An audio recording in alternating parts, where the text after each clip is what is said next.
and welcome to Doctor Who Radio Show. Thank you for joining us, and I'm That's The Way It Goes 09, and this is Matrix Lord 212.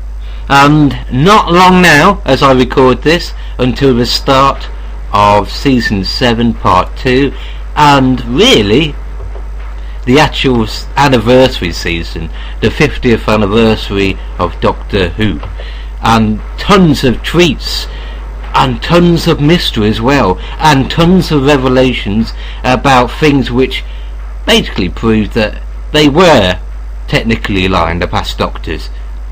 But first, let's talk. Let's talk about Skinner, the executive. She's decided to leave, I believe. Yes, she finally decided to leave, right before the 50th anniversary, mind you, too. Blimey. Yeah, well, I'll give you some information about it if you want. It turns out that, the new person that's taking over for her is the BBC Wales head of drama, Faith Penhale, and this person will be handling the 50th anniversary episode, but it doesn't say if they are going to be handling Series 8. They word it very carefully. What makes me wonder if maybe the 50th anniversary was out of control, and maybe they need a bigger budget, or maybe they need someone else to step in, because she's basically taking over her new job. Caroline Skinner she's going to be an executive producer, I guess, in the drama department. So she's going into what Faith is coming out of. But it's very funny because Peter Davison weeks ago was supposed to meet the head of BBC Wales, which it turns out is the same exact person. So they held the article for a couple of weeks, possibly because by the time the article aired with Peter Davison, I believe all the classic Doctors were signed. Yeah. Well, I did recall reading that the actress who plays Clara was actually pointing out that she'd been signed up for Season 8.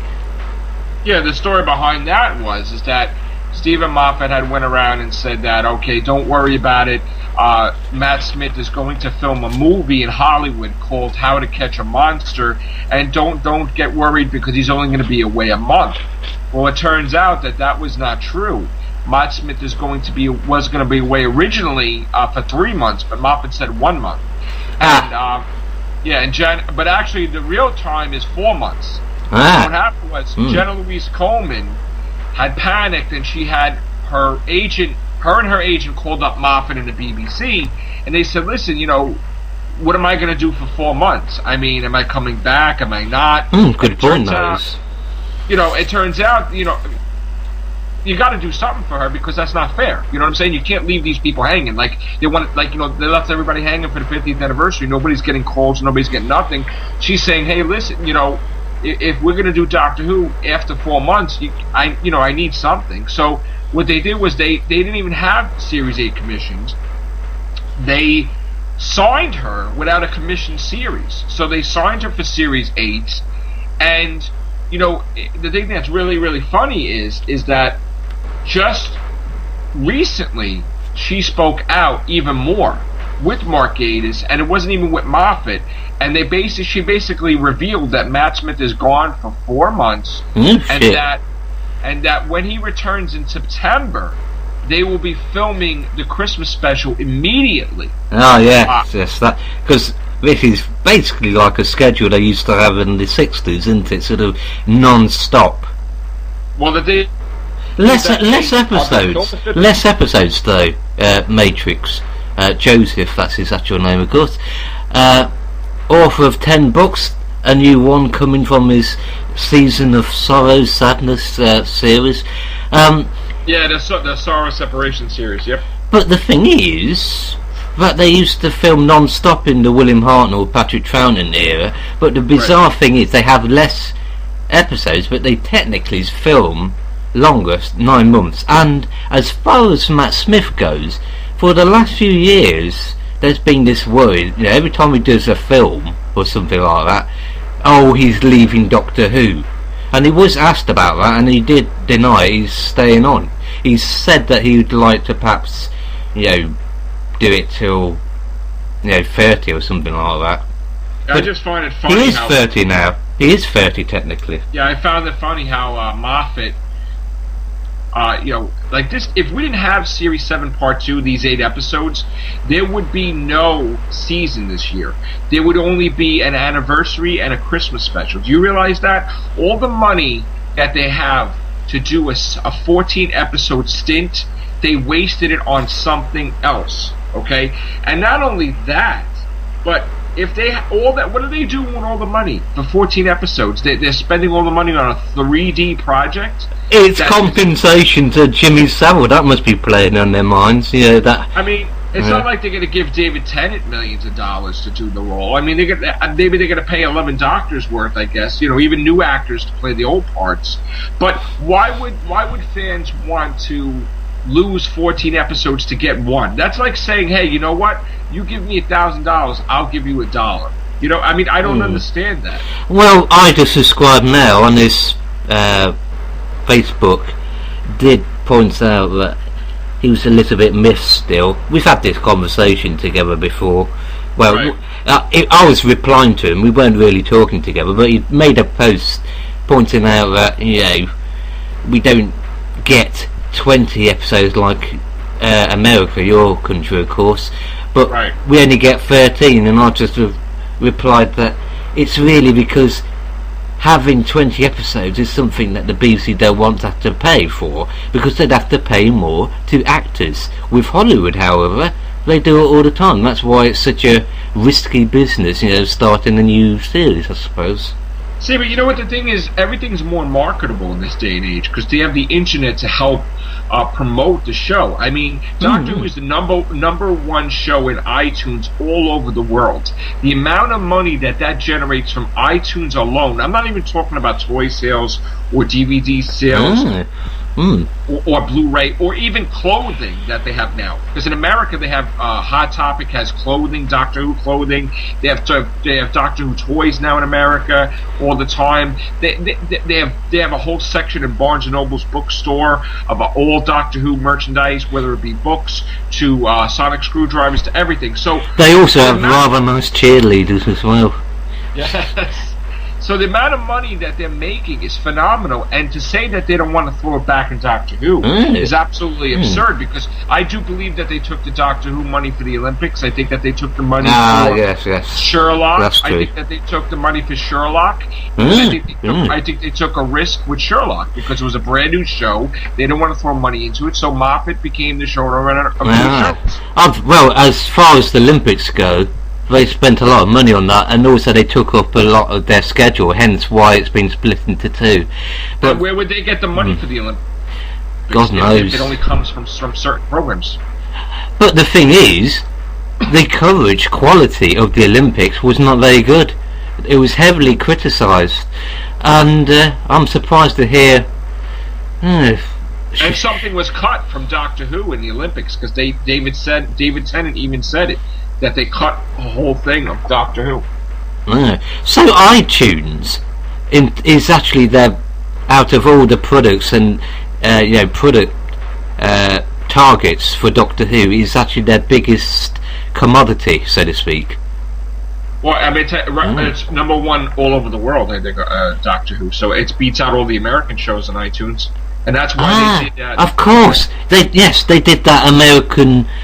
US only iTunes clip, didn't they? That's why they figured, okay, it's doing so good, let's do something for America, and they threw in their exclusive mini-sode for that thing with where was another prequel to Simon and Daleks, where they had the monk and the doctor, if you remember. There was a worrying aspect at one point, I thought, when it seemed, with all the doctors saying no and all the companions saying no, nothing's happening, that there might not actually be, and I generally believe this, there wouldn't be any sort of multi-doctor thing at all. It would be... Well, the thing is, they have it where they get sued if they say anything. I mean, John Barrowman came out on that show in the morning and said flat out that he's talking, and he got in so much trouble that, like, his sister, because she's not doing anything with the show. She was able to say, John Barrowman, who plays Captain Jack, his sister said that the BBC was pissed at him, so mad at him. I saw that on your video, that he basically got one hell of a telling off. Let me tell you something, he almost got thrown out of the 50th anniversary for doing that. So the funny thing was, on Graham Norton, he said flat out, like, that he did wrong and he kind of backtracked and everything, but he did give a dig, if you noticed, to the BBC, because I guess, he couldn't come out of it where he was like apologetic and everything. He did give a knock to them, saying that if he had to wait for them to do another Torchwood, he'd be bankrupt and homeless. So, life moves on, and he's moved on from Torchwood. So that's why he took the Arrow show beyond. And Alex Kingston is also on that show. Yeah, that's right. I've watched Arrow. It's a very good series. It's, in essence, a sort of basically like a TV version of Batman in a sense. And the head of the show is a Doctor Who fan. And he flat out said to John Barrowman and Alex Kingston that if you got to go film the 50th anniversary or Doctor Who, we will wait for you. I will give you off to go.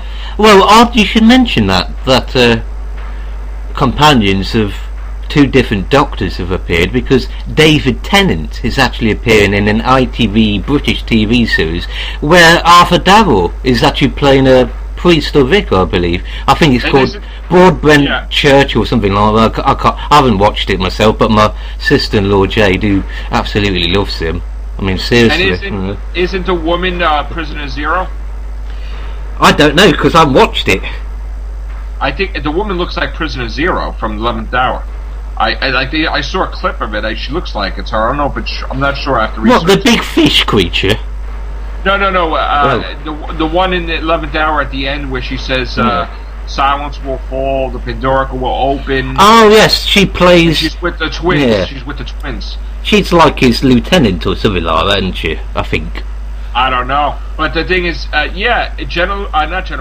Louise Jameson, who played Leela, had came out to Twitter and said that they were told to leave their schedules open. Ah, yes, of course. Yeah, I think. Now, she didn't get in trouble, I guess, or maybe she did get in trouble, but John Barrowman got in serious trouble.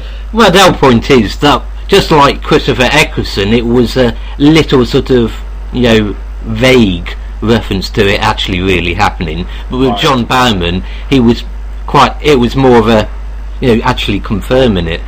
Well, I think flat out now they're lying, because Freeman Agyeman, who played Martha Jones, said, I'm not going to be a part of this drama. I'm not in it. Like, she just flat out said no.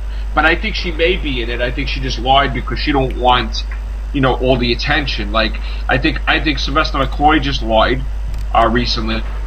That just aired, I think it was yesterday, whatever. And I think they're all lying now. Just like the one who plays Madame Vastra, she lied and said she wasn't returning. And the next day she was dressed as Madame Vastra filming. So I think that they're flat out going to lie now, and that people are going to be in it now.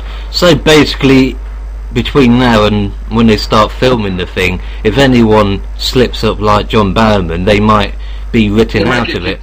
They might be written out. Well, which next Monday is they're filming the 50th anniversary. Well, Monday coming up. I think Martha, the actress who plays Martha, might not actually be in it, because apparently it's because the last time she was seen, the same with Mickey actually, they were seen at the end of, with the Doctors going back to visit all his past companions, and the way she left Doctor Who originally, that might possibly, if you peeve off, I think they might. The production team of a show, you can get written out, or you may not be welcomed, or politics really. Well, you got to think of it this way: if David Tennant comes back, and all these Doctors come back with their companions, what companion is going to be with David Tennant? You're not going to have, like, Billy Piper's not going to come back. Oh, I know. David Tennant's going to be accompanied by my sister-in-law Jade. I bet she'd do it for free. Let's face it. If David Tennant was with her.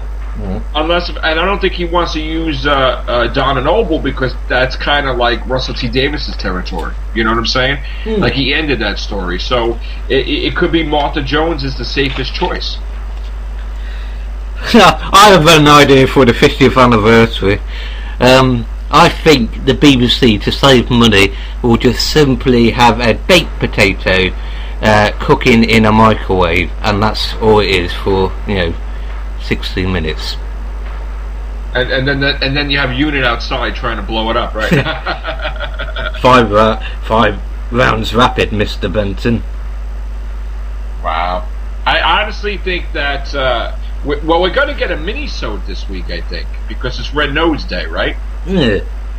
I think we're going to get a mini-sode. Yeah, blimey. I just think it's pathetic that they cut the episodes back 5 minutes for mini-sodes. I mean, they really don't have the money to do a mini-sode of 5 minutes that you got to take from the actual episodes. 45 minutes for a Doctor Who episode? What do you think about that? Well, they could simply film the mini-sode at the same time of filming the proper episode, couldn't they? No, but they're actually taking the time away from the episode because they're trying to be saving money. That's what I'm saying. Like, why would you do that? Crap. I don't know. That's terrible. Well, the thing is, though, you've got two revenues. You've got two revenue streams. You've got the actual money that would be made from the sales of DVDs for the episode itself, merchandise, etc. And then you've got the money made from iTunes for that little minisode. So technically, you're making twice the money for what is essentially just one product, but sort of, I don't know, exterminated in half. And you forgot to leave out too that the BBC created their own YouTube channels where they show Doctor Who on there, where they make money like a YouTube partner on there. Oh yeah. Sometimes it just looks like part of the same thing, but it isn't. They're making money from YouTube. Well, I'd like to change the subject now and talk about the non-50th anniversaries specials. First off, in Doctor Who issue 458 of Doctor Who magazine, you have exclusive details of the people playing the real life people who brought Doctor Who to life way back in 1963. Oh, the docudrama, right? Yeah, the drama by Mark Gatiss, which is an adventure in time and space, and there's tons of pictures. And you mentioned YouTube. Well, he was uploading pictures of the filming of that famous recreation of the famous scene where the Daleks were over Westminster Bridge. That's beautiful. And also details of who plays Patrick Troughton in the drama, who plays Ian and Barbara, or rather the actress and actors playing it at the time. You have a cameo appearance from the real life Carol Ann Ford and also William Russell, and you have people like Verity Lambert, etc. Right. I think that's going to be phenomenal. And if that wasn't only it, you know how BBC, the BBC studios are actually being sold off. Right. Well, that BBC house, that is the last time they'll ever be used in a proper programme show. You mean they're not going to reuse that stuff for the 50th anniversary? The classic BBC place where you see the BBC initials on the building that have been home to God knows how many classic series are being sold off, and Doctor Who, this adventure in time and space, or space in time, will be basically the last or one of the last dramas to use it as, oddly enough, a location in itself. Wow. And that's also the last time Caroline Skinner worked with Doctor Who with that. Yeah, that's true, but it's a bit bizarre because they're looking at the sort of golden age of the BBC, right? And yet, bizarrely enough, this is the end of an era at the same time. Well, it's the end of one door closes, another door opens. I mean, the whole goal now, once the 50th anniversary is over, we go right into the Christmas special and a brand new era for Doctor Who. I mean, what happens after the 50th anniversary? And I think that Jenna Louise Coleman gave a big clue. You know, she basically had, probably she shouldn't have had said anything, because it's probably Moffat's, you know, he should have said something, but she basically said that she's going to be filming Series 8 following the Christmas special with Matt Smith or another doctor. Well, I think Matt Smith, there have been lots of things I've read that suggest that he will be the Doctor afterwards, but if it's any indication from the past, you had the 3 Doctors the next year, John Pertwee left, you had the 5 Doctors the next year, you know, Peter Davison left, and then, oh yeah, of course, you had a Time Crash, and not that long, well, 2 years, or a year later or so, he announced, you know, in that award show that he was leaving, and then he did, didn't he? Right. Mm-hmm. It's like every time you have an anniversary, you know, with lots of past Doctors and the current Doctors, and you know, sort of nods. You're the new model type thing, and then the new model, the year later, is, you know, becoming an ex-Doctor within seconds himself. You know what it is? I'm very curious about Matt Smith's contract, because is there a clause in his contract that if he takes, you know, if he's signed with the BBC for this whole year, and if he takes months away to film something else, that his contract extends for the amount of time he's gone the next year? I don't know. That's a good question. I mean, if you got to think of it this way: if he's signed by year, right? If people from the set keep telling me that, okay, his contract is up December 31st, and that is it, right? Well, if he's not filming anything this whole year, and if he makes a movie for 4 months, doesn't he have to give that 4 months back to the BBC? Maybe, yes, maybe. So that could be a thing where, when Jenna Louise Coleman said they're filming Series 8 in October, that, you know what, he's going to be filming straight after Christmas into the new year. And then that's Series 8. Unless Matrix, both Louise Coleman, that sounds like a jar of mustard to me, but Clara. Clara. Unless Clara and Moffat are giving totally different estimates to confuse people, or Clara herself has been told something which is a fib, and that's why Moffat gave a completely different number, or quite possibly nobody has a bloody clue, and they're just you know, making it up as they go along, bit like most stories in the Peter Davison era. Boom boom. Well, I find it interesting that she has spoken about it, and Moffat's been silent since she made that statement. And not only is he silent, but Benedict Cumberbatch had came out, and he says, I'm probably going to get in big trouble for this, but I don't care. I am back for Sherlock Series 4. Okay? And he says, yeah, whatever you want to call it, we do 3 episodes now and 3 episodes later. Yeah. And he says, you know, and then he said something about Stephen Moffat being the showrunner of Doctor Who and Sherlock, or whatever, he has time or something. Well, they've all been made to wait for so long, and they've been kept. You had the Olympics and having to get that over and done with. Then you have the Jimmy Savile situation, which must have delayed, you know, all the planning and stuff. So I think quite possibly all the actors in both Doctor Who and Sherlock might have finally just had enough, and, you know, said, we've kept this stum, you know, kept and you know what, it, long enough, and then and now they're just thinking, oh bugger this, we're going to just blurt it out. They can't fire us because they need us to make. Yeah, they can't fire them. They need to make. They need these actors to make the shows. And if they Yeah, you're not going to fire Sherlock. No. It's like, he would have been able to detect it first anyway before he did it. Yeah, I mean, that's it. He knows he's a big movie star now. He's doing like Star Trek Into Darkness. He has a part in Hobbit. And Martin Freeman is in all the Hobbit movies as the main star. Yeah. So yes, isn't that amazing? Another weird sort of Moffat connection.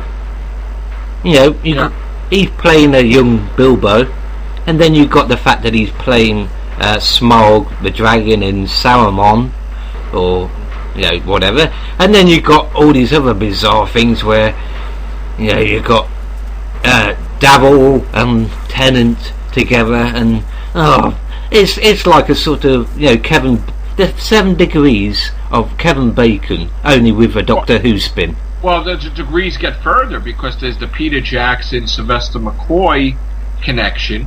Okay, where also Matt Smith, because he's very vocal, had made a comment about, I would love to have Peter Jackson do an episode of Doctor Who, and guess what? Peter Jackson responded, and he says, I would love to do an episode of Doctor Who. Well, he cast Sylvester McCoy.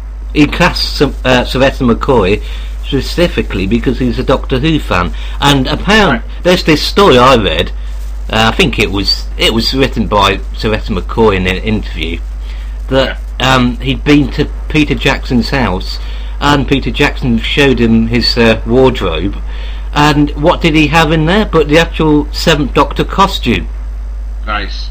But I think it's funny too because Peter Jackson, Steven Spielberg, and Stephen Moffat did Tintin. Okay, and now here's the thing. There's rumors that Moffat may be leaving as showrunner, but guess what? Steven Spielberg just came out yesterday and says we're doing 2 more Tintin movies. And Peter Jackson came out today and says Tintin 2 is coming out in 2015. Now, brilliant. I saw the first one. That was absolutely amazing. And Moffat wrote that. Yeah, but so here's the thing now. Will they get Moffat? Will they get Moffat back to do 2 and 3? And don't forget, he did Tintin, Sherlock, and Doctor Who at the same time. Would he pass up this opportunity of a lifetime and do Tintin 2 and 3? He's doing a hell of a lot of work, isn't it? Yeah. Bloody hell, I mean, planning a motion picture, 2 TV series, and, being a producer and writer, I mean, bloody hell. I mean, do you think if it was a choice between Doctor Who and Tintin, he would take Tintin? Because that's the money. That's where the money is. Perhaps he's going to Perhaps he's going to just flip out and pretend he is Tintin or something. I don't know. But another thing now is that it looks like Matt Smith may be leaving because it's like the way they're answering the questions. It's like we want to do everything we can to keep Matt Smith. So as of right now, he's leaving no matter what, and they're just trying to scramble to find a way to keep him. But no matter what, they still have to film that regeneration episode before he leaves, obviously. I don't get it. I don't get it at all.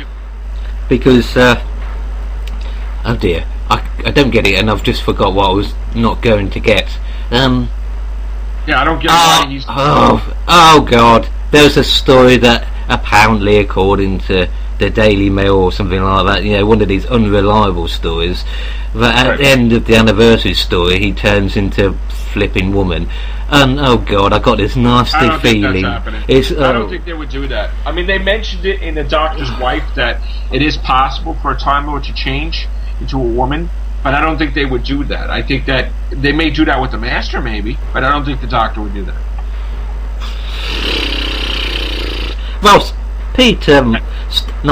Stephen Moffat actually did that, of course, in The Curse of Fatal Death, didn't he? Yes, he did. So, that's an indicator. So he might do it. Just, oh God, he might actually do it for real. I don't think he would do it. I think that was an April Fool's joke, and I think it's going to remain an April Fool's He might have already decided to leave and thought, sod this. All that moaning about how bad Doctor Who is getting, Doctor Who fans, well, how about this? And so the Doctor regenerates, all the energy and light dissipates, and he has 2 juicy tits.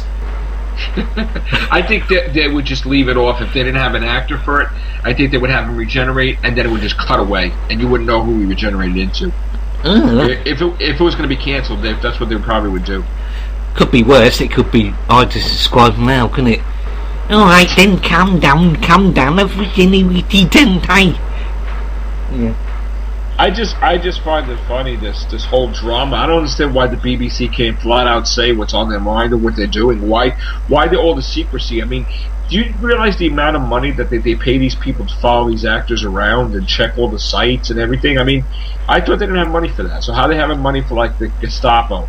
Like, they'll follow David Tennant around and say, you can't say this, or, that's ridiculous. I think it possibly was all confirmed or about to be confirmed not years ago, but like a year ago or so, because they had Doctors 4, 5, 6, 7 and 8 all on stage at a convention.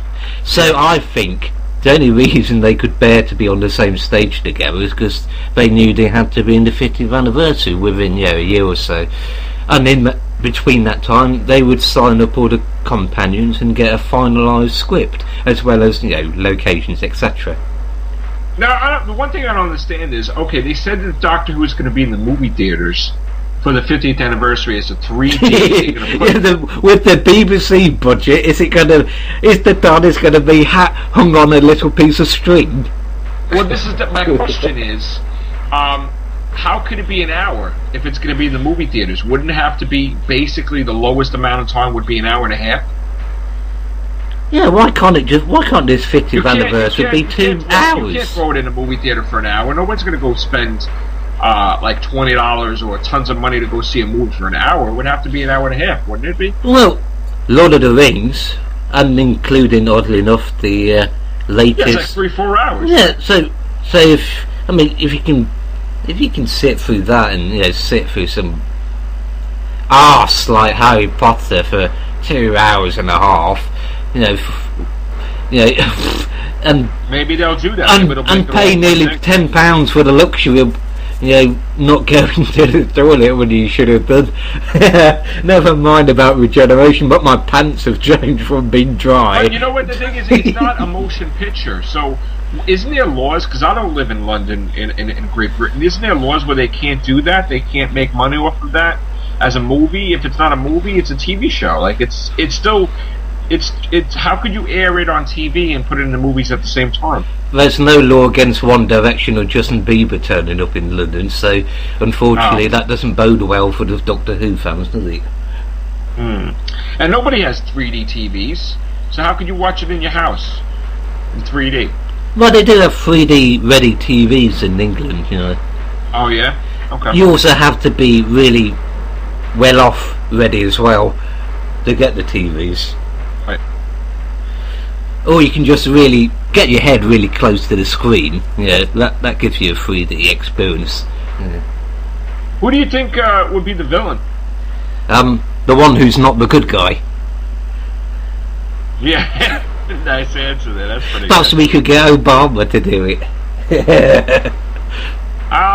You know what? I don't know. I mean, I think that it's going to wind up turning out to be the Doctor is the villain. The 11th Doctor, a future incarnation.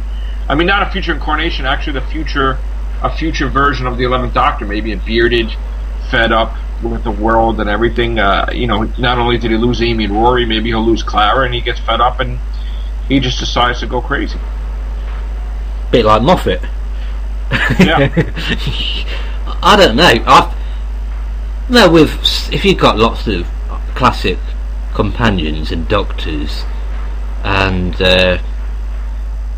other elements, like references, etc., then perhaps you could have, you'd have classic monsters of different variety, just like in the Five Doctors. So there wouldn't really be a villain per se, but you'd need a really sort of big villain, perhaps, to sort of be the instigator behind the whole events of this. Right, like who got the alliance together? Who went to the Daleks and said, "Hey, we're getting all the bad guys together, play well with the Cybermen and Centaurans, and we're going to get the Doctor and we're going to throw him into Pandorica." Who's in? Somebody had to, because I don't see the Daleks going to the Cybermen saying, "Hey, let's team up," because they couldn't even team up. They're ready to shoot each other in Doomsday. So somebody had to go behind the scenes and get all these guys together to even plot against the Doctor to do the Pandorica and Big Bang whole story. So I'm wondering if it's a Dream Lord, if it's the Master, if it's somebody, because it's got to be somebody big. I think it will be my pet cat. Sort of imagine it, just like when. Well, that's better than Spoonheads, because that's the new villain, Spoonheads. Just like when Barrowman is revealed in the Five Doctors, the curtains pulled back and my cat Snoozy's sitting there, sort of meowing evilly.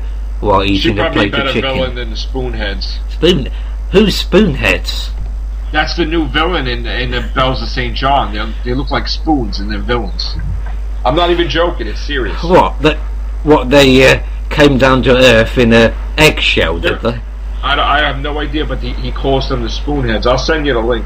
No, I thought it was going to be like a sequel to the Idiot's Lantern, the Return of the Wire, I mean, he's creating such crazy villains. Snowmen, tree people. I don't know what Stephen Moffat's doing lately. Well, I've just been reminded of something. All this talk of past villains, because finally we do actually know from pictures on Blog.TV and Doctor Who TV, etc., that the Ice Warriors will be returning, and they have been slightly updated, but not as badly as those multicoloured gay Daleks. Yeah, you know what? When I saw the picture in high definition, they look really, really good. Yeah, I mean, they look like the Hulk. They look big and forget it. They look awesome. Essentially the same design, but they're sort of just the same really. They've just improved it. Yeah, it looks more like armour, doesn't it? It looks like they worked out. So just like the Cybermen, they've actually improved the design. In case of the Cybermen, they've actually really improved it since the last design in the new series. They're even improving the Cybermen. Yeah. They're changing them too in the next to last episode. So it looks more natural and more sort of how should I put it, humanoid.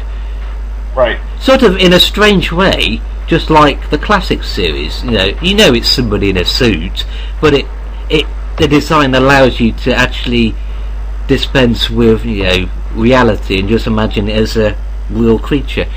I love the way this Ice Warriors sort of have a nice sort of metallic armour, sort of reptilian shell type look to it, really. Right. It makes you wonder. They're redoing the Cybermen. They're redoing the Ice Warriors. Makes you wonder, because we heard that the Daleks are going to appear in the finale, or sometime throughout part 2. Like in these 8 episodes, the Daleks will appear. Makes you wonder if they're going to redesign the Daleks too. I wonder. I would love to see Ian Chesterton and Susan, and also Stephen back as well as the companions from the 80s. Perhaps Perry, perhaps Tegan, or Brace for Impact, Adric, possibly. Let's see Adric as the villain. Yeah, but it would be such a wonderful thing, wouldn't it, to see Ian Chesterton meeting the 11th Doctor. That would be the perfect symbolism of anniversary. He's class. He's got class. You know what I'm saying? Like he's a great companion, and to be linked up with Matt Smith. I mean, that would be, all the Doctor's running around and then he just bumps into one of his first companions. I mean, I think that would be perfect. Yeah, unless maybe in a sort of way they've used the Mark Gatiss drama, if I can remember what it's called, and an adventure in time and space as perhaps the sort of nostalgia element for the 60s. Have several different programs to cater for each era instead of having them all in one thing type thing.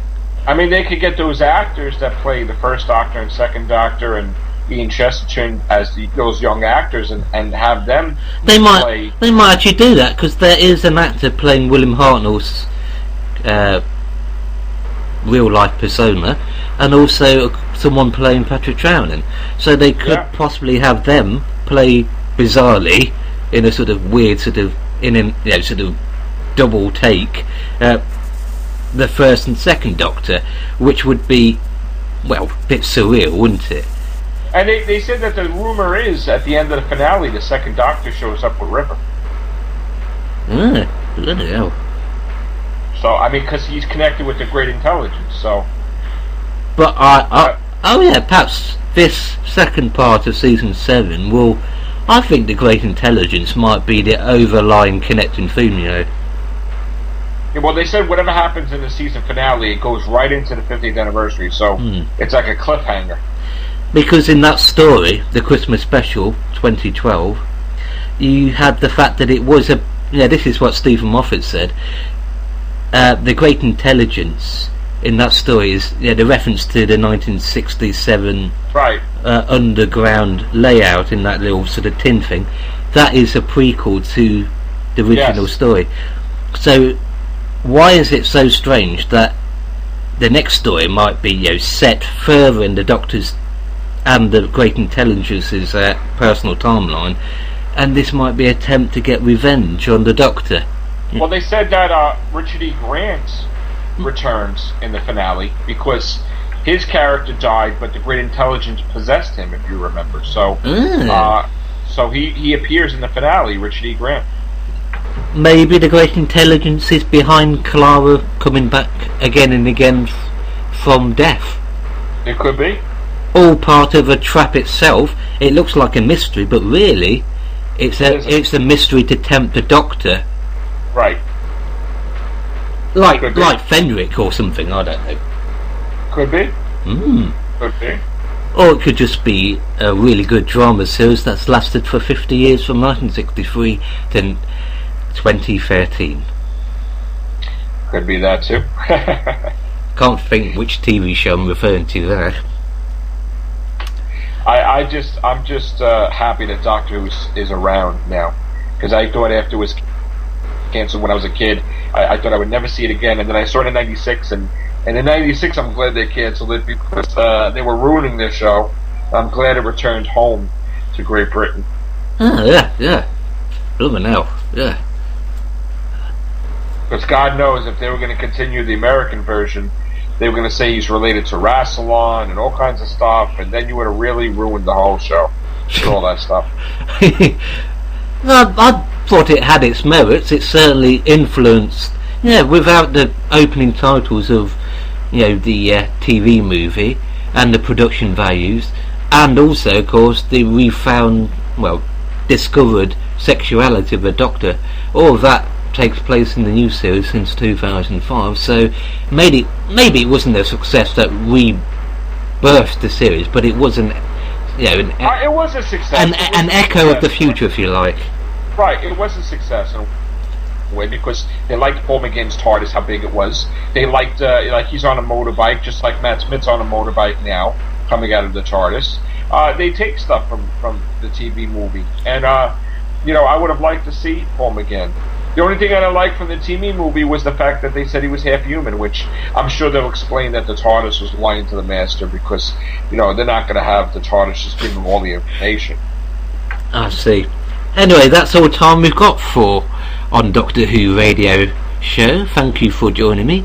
I have been, and actually technically speaking I will be after this, still That Story Goes On, and this has been and will continue to be. This is Matrix Lloyd 212. Thank you very much. Thank you.